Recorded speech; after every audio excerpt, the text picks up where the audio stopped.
اعوذ بالله من الشیطان الرجیم. بسم الله الرحمن الرحیم. جمعه گذشته ما اطراف یکی از مصیبت‌های خیلی وزنی که خانه این ابوبکر صدیق فرا گرفته بود، این کردار منافقین خواستند که دختری ابوبکر صدیق محبوب ترین زن رسول اکرم صلی الله علیه و سلم عایشه را تهمت بر زنا کنند و ابوبکر و عایشه و خانواده ابوبکر را در پیش رسول اکرم و همه مسلمان ها در خجالت و شرمندگی قرار دهند. دشمن ها این خواستند، لیکن الحمدلله که این تهمتی که اونها بالای عایشه کردند عاقبت به نیکی انجام یافت. باز شرف و بزرگی خاندان ابوبکر صدیق از همه بالا شد. دادرای عزیز، روز به روز حجوم های هر گونه رویه ها و هر گونه جریان ها صورت دارد. شما از وجود خودتان دوست داشتن عایشه را هیچگاه دور نگردانید، زیرا حبیب خدا گفت قسم به عظمت پروردگار، این روایت هم بخاری است هم مسلم است، کسی که اگر اهل بیت مرا بد میبیند والله که وی دوزخی است. گفت کسی که اهل بیت مرا بد میبیند دشمن اهل بیت من است. زنهای پیغمبر از اهل بیت پیغمبر به حساب میرفتند. از این خاطر دادرای عزیز، وقتی هر جایی که نام عایشه ذکر شد شما در حق این مادرمان دعای خیر کنید. نگذارید که این دشمنهایی که از ما و شما تیار کردند نسبت این چهاریار پیغمبر و این مادرمان سنگ زنند و ما و شما با این گوشهای شنوا سخن اونها را گوش کنیم. به خدا قسم از این در بی ناموسی و بی غیرتی نیست. دیگر چی جاش میماند؟ مادرمان غیبت کنند، مادرمان سنگ زنند، پشتیبانهای پیغمبری خدا را تنقید کنند، ما و شما مسلمان ها گوش اندازیم. وقتی که این صوفان میگد سیاهی مرا که دید دمی صبح بود، براستی من آمد و این لله و این الیه راجعون گفت ما از خدا هستیم و به سوی خدا بازگشت داریم. صدای او را شنیدم، برابر عایشه میگوید از جای خود خیستم و چادرم را در رویم کشیدم. قسم به خدا عایشه میگوید صوفان دیگر بر من هیچ سخنی نگفت، فقط اشترش را خوابانید، به دستش اشاره کرد که اشتر در سوار شد. اشتر در سوار شدم، بند اشتر را گرفت و روان شد به لشکرگاه آمده رسید. تا رسیدن لشکرگاه الکی سردار منافقین، سردار تهمتچی ها عبدالله ابن ابیه الکی تهمت در مدینه پاش کرده بود. که چی تهمت بود؟ عایشه امشب زنا کرد. همراه حسان ابن ثابت که این شاعر پیغمبر بود، همراه مستح ابن اساسه که مادرش خاله ابوبکر بود، و همراه حمنه دختر جحش که این خواهر زن پیغمبر بود. 4 نفر تهمتگرها سرداری را به خود اختیار کردند. باز چند نفرهای دیگه داشتند، همگیش فقط یک سخن میگفتند عایشه زنا کرده است. عایشه درک ندارد. وقتی عایشه میگوید آمدم به رسول اکرم روبرو شدم، رسول الله پرسید چرا شب در کجا بودی؟ گفتم همین خیلی حادثه رخ داد ای حبیبی خدا، گردنمند به فراموش کردم. آمدم که شما آمده، در همون جای خواب بودم. صوفان آمد، قسم به خدا به من گپم نزد. مرا به نزد شما صحت و سلامت آورده. روز بود، خدا رحمت کنه صاحب تفسیر ابن کثیر ویا میگوید که یک خالی بودن عایشه از زنا این که همون صوفانی که بالای شتر عایشه را بار کرده آورده بود روز بود، شبم نبود که بسیاری تهمت ها را در شب میکنن آدم باور میکنه. روز بود میگوید. حضرت عایشه میگوید وقتی که حبیبی خدا اینها را از من شنید باورم کرد که من صحت و سلامت آمدم، لیکن الکی در وجود پیغمبر خدا تهمت شیناندگی بودن، به گوش پیغمبر خدا هم رسانیدن. عایشه میگوید آمدم به مدینه، زمانی رسیدم 1 ماه بیمار شدم، ولی درک ندارد که باید تهمتی بر زنا کردم. تمام مدینه را تهمت فرا گرفته است، عایشه درک ندارد. آدمی بیگناه از کجا در پای هیچ کار نیست. لیکن میگوید حبیب خدا هر باری که من بیمار میشدم بسیار در من لطف و مهربانی میکرد. این دفعه در بیماری که شدم از من لطف و مهربانی هاش برداشت، دیگر لطف و مهربانی نمیکرد. خانه من میدرآمد فقط میپرسید چگونه هستند، حتی نمیپرسید چگل هستی ای عایشه، چگونه هستند. بیرون میشد. عایشه میگوید من تعجب میکردم که این حبیب خدا اینقدر من محبوب زنی او بودم، اینقدر احترام داشتم، چرا برای من لطف و مهربانی ندارد؟ احساس میکردم لیکن در تعجب می آمدم. آخرهای ماه بود که میگوید درست شدم، تنم به درد شد. به ناگاه میگوید مستح، انمون مستحی که فرزند اساسه بود، گویا مادرش خاله ابوبکر بود، بچه خاله ابوبکرم تهمتی به دختر ابوبکر زد.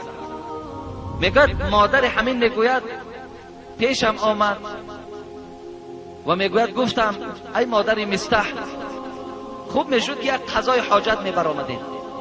عایشه میگوید از این شب به شب دیگر 1 بار ما قضای حاجت میرفتیم به خاطر کم خوراکی شد. و میگوید در نزد خانه ها ما حاجت خانه نمی ساختیم مثل عرب های جاهلیت. قضای حاجت ما در صحرا میشکستیم، دور از خانه ها میرفتیم و در دور میشکستیم.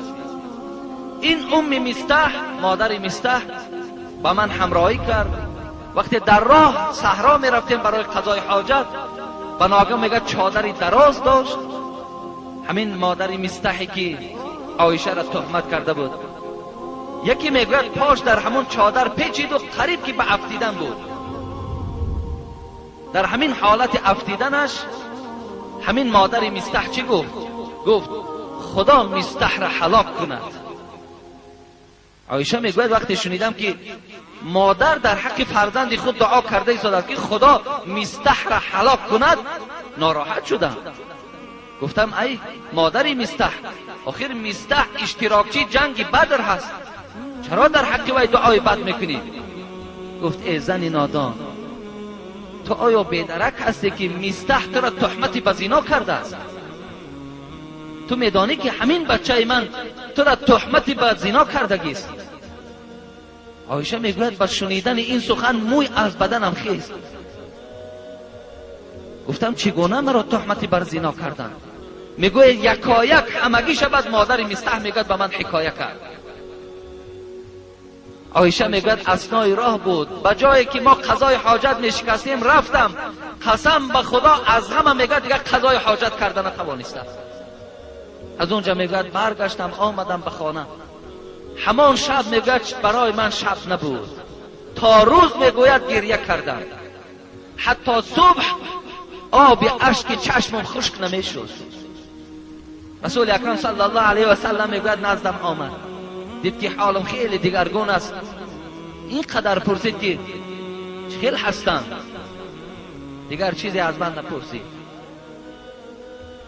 و از پیغمبر خدا درخواست کردم ای حبیب خدا اجازت نمیدهی که پیش پدر و مادرم روم؟ عایشه میگوید برای آن من این اجازت از پیغمبر خواستم که تا که پره این حادثه را از زبان پدر و مادرم شنوم. رسول اکرم صلی الله علیه و سلم در جواب عایشه چی گفتن؟ گفتن تو اختیار داری رفتن بگیر. عایشه تماما دگرگون شدن. از جای خود خیستم خانه پدر و مادرم رفتم. وقتی با مادر خود روبرو شدم گفتم ای مادر عزیز چی گپ است در شأن من؟ در راست من چی گپ است؟ نگاه مادرم گریان شد و گفت ای عایشه هر دختری که اگر زیبا باشد و او در نزد شوهرش محبوب باشد و زن او با شوهری او باز بغیر این زن دیگر زنها داشته باشند، زنهای او در حق این زن محبوب هر سخن میگویند. دخترم بی پروا باش، صبر کن، عاقبت کار بخیر است. گفتم مادر الحال تمام مدینه را آوازه پخش شده است که من زنا کردم؟ گفت بله. در تمام خانه مدینه الکی تهمت زنای تو صدا میدهد. عایشه میگوید باز همان گریه های شب مرا فرا گرفت. ناراحت شدم، خیلی گریه کردم، آنچنان گریه کردم گفت که قسم به خدا از دم صبح دیگر اشک در چشمهام نماند. چشمهام خشک از آب چشم شد. این زمان بود که رسول اکرم صلی الله علیه و سلم حضرت علی را با همراهی حضرت اسامه ابن زید فریاد کرد. گفت ای علی، ای اسامه، من شما را برای مصلحت فریاد زدم. گفت چی مصلحت داری ای حبیبی خدا؟ گفت آیا همین عایشه را سر دهم یا سر ندهم؟ حضرت اسامه گفتند اگر از من پرسی من از پاکی خانه تو خبر میدهم. آن چیزی که بالای خاندان تو تهمت آوردن، خاندان ابوبکر ده آوردن، همگیش ای رسول اکرم تهمت است، من باور ندارم. من فقط پاکی و پاکیزگی و اخلاق حمیده و حیای حضرت عایشه را میدانم و خلاص. حضرت علی گفتند ای حبیب خدا، خدا برای تو زن محدود نکرده است، بگیر دیگر زن. حضرت علی گفتند لیکن خوب می شود که آن خدمتگاری که عایشه دارد سیر و سودای وی از خدمتگارش بپرس، وی همش می داند. رسول اکرم خدمتگار عایشه را فریاد زد. بریره نام داشت. گفت ای بریره، گفت در حق عایشه چی می دانی؟ چی کارهای نادرستی وی می دانی؟ برای من خبر بده. بریره خدمتگار عایشه گفتند ای حبیب خدا، عایشه بسیار دختری خوب است، بسیار دختری نیک است، بسیار دختری پاک دامن است، فقط یک عیب دارد. عیبش همین است که وقتی که خمیر میخیلد در پیش همان خمیر سری خودش میماند، وقتی که خواب میکند گوسفند و مرغا آمده خمیرش که خورند از خواب بیدار نمیشود. اینقدر عیب دارد که این عیب نیست، زیرا که وی جوان دختر است، وقتی خواب کردنش است. همین قدر عیبش میدانم و خلاص. رسول اکرم ناراحت شدند. از هر جا صدای فقط نیکی عایشه می آید و خلاص. بالای منبر برآمد. گفت کی مرا در پاکی خانم یاردم می دهد؟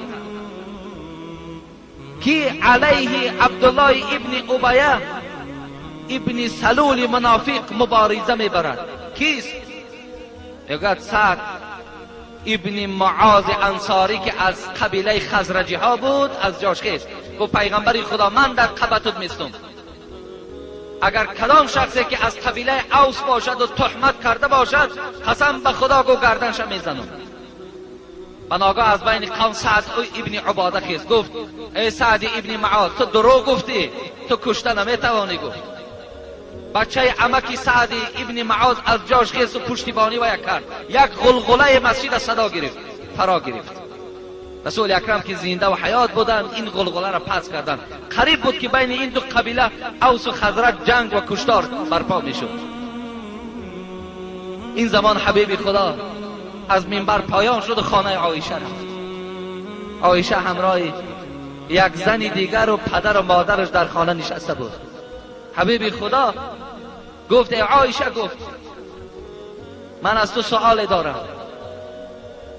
اگر در این کار بد دست زده باشی و سوی خدا توبه کن، خدا تو را میبخشد. لیکن اگر پاک باشی، پاکی تو را خداوند برای من خبر میدهد. عایشه میگوید از این سخن پیغمبر خدا آنقدر پر تأثیر شدم که با مادرم اشاره کردم که جواب سخن پیغمبر را بگوید. مادرم گفت من چیزی گفتن نمیتوانم. پدرم اشاره کردم در جواب سخن پیغمبر چیزی بگوید. گفتن به خدا قسم ما دلاور نمیشیم در جواب پیغمبر خدا چیزی بگوییم. عایشه گفتن من پاسخی رسول اکرم میدهم. من گفتن دختری جوانم، نه اونقدر قرآن زیاد خواندم، لیکن ای حبیب خدا اگر الحال من میدانم که از تهمت است، میدانم که پاک هستم و روز از روزا خداوند پاکی مرا برای تو خبر میدهد، لیکن اگر الحال گویم که من پاک هستم و خدا میداند که من پاک هستم، گویم پاک هستم، تو باور نمیکنی. لیکن اگر گویم که من بر همین زنا رفتگی هستم، این جنایت کردم، حالا که خدا میداند که من پاک هستم، ای حبیب خدا تو باور میکنی.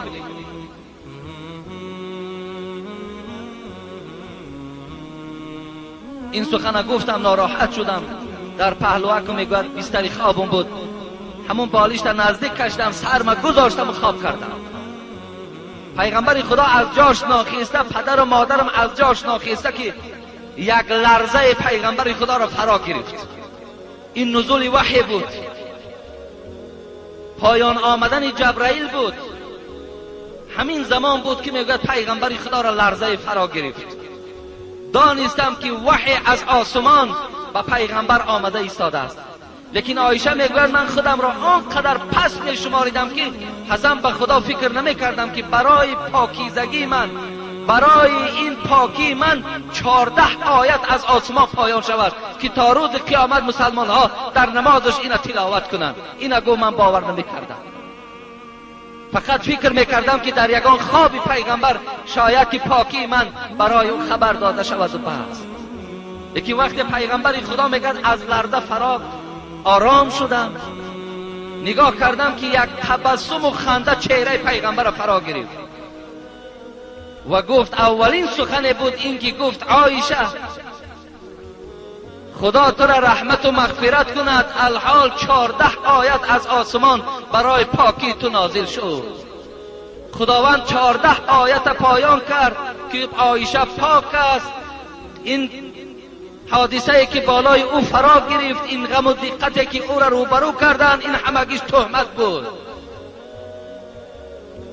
پدر ابوبکر، مادر ابوبکر آنچنان خرسند شدند و مادر عایشه میگوید عایشه را چی گفتند؟ خیز از جاد گفتن. عایشه گفتند خیز برای خدمت پیغمبر خدا پیغمبر تشکر بگو. لیکن عایشه مادر ما چی گفتند؟ عجیب سخن گفتن والله لا اقوم الیه، قسم به خدا پیش پیغمبر نمیخیزم، گفت او را تشکر نمیگم،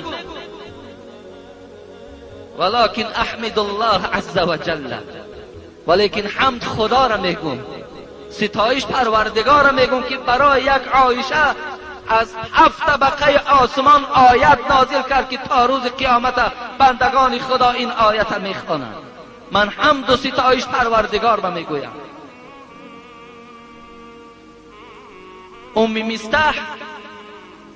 مستح که بچه خاله ابوبکر بود، یکی از اعضاهای تهمتگران بود. ابوبکر از جای خود خیست و گفت دیگر خاندان مستر ابوبکر تأمین میکرد.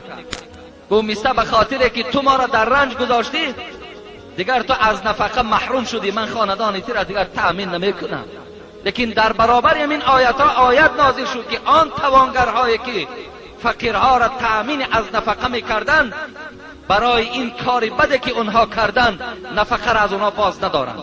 این خاصه در باب ابوبکر بود. ابوبکر میگوید وقتی اینو شنید گفت قسم به خدا، گفت مستح برای این کار بده که تو کردی من تو را مغفرت میکنم و نفقه تو را به خاندانت میرسانم. ببینید این تهمتی که نسبت عایشه کردند به خاطر که آبروی عایشه را ریزانند، به خاطر که آبروی ابوبکر را ریزانند، لکن چی شد؟ به خیر انجام یافت. لکن الله پشتیبانی از عایشه و پشتیبانی از خاندان ابوبکر کرد. از این دیگر شرف و منزلت میشه. حبیب خدا گفتند اجتنبوا سبع الموبقات، بنده های خدا از 7 چیزی که شما را هلاک میکند دور ایستید. گفتند چیست؟ قالوا و ما هن، چیست ای پیغمبر 7 چیز چیست؟ گفت الشرک بالله، یکم شرکی به خدا نیارید. انشاءالله من این شرک برای شما یک موضوع کلام میکنم. شرک به خدا نیارید. دوم و سحر، جادوگری نکنید. امروز پایتخت تاجیکستان دوشنبه را فالبین ها اشغال کردند، جادوگرها اشغال کردند. مردم تمامش وظیفت میفاره پیش فالبین میرای، کشایش کارت میفاره پیش فالبین میرای، از درد خلاص شدن پیش فالبین میروند.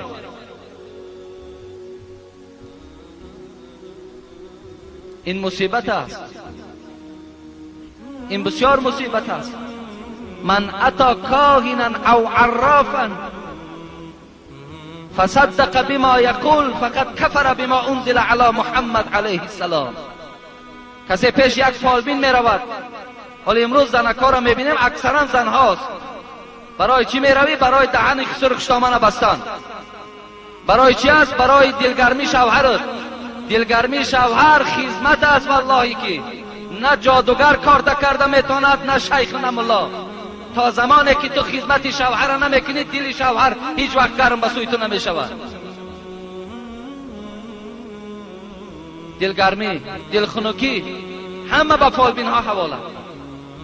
حبیب خدا کسی پیش یک فالبین می رود، پیش یک جادوگر می رود، باور میکند آن چیزی که وی میگوید به تحقیق کافر شده است به آن قرآنی که بر محمد نازل شده است. تو دیگر خانه حلال نداری، تو زن حلال نداری، تو نکاح حلال نداری. یک جوگی خانه ما و شما میاد، دستی ما و شما را میگیرد، ما و شما را فال میبیند. ما مردم مسلمان به عقیده فال او را گوش میکنیم.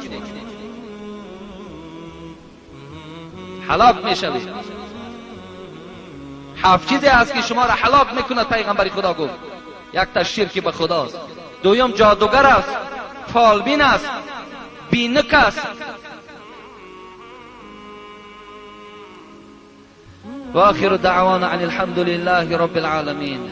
انشاءالله من این 7 طبقه که 7 کسانی که هلاک شونده هستند اینا را باز یک کم ترک برای شما مفصل تر جمعه گذشته بیان میکنم و بعضی از قصه های ابوبکر نسبت در خلافت چگونه برآمد.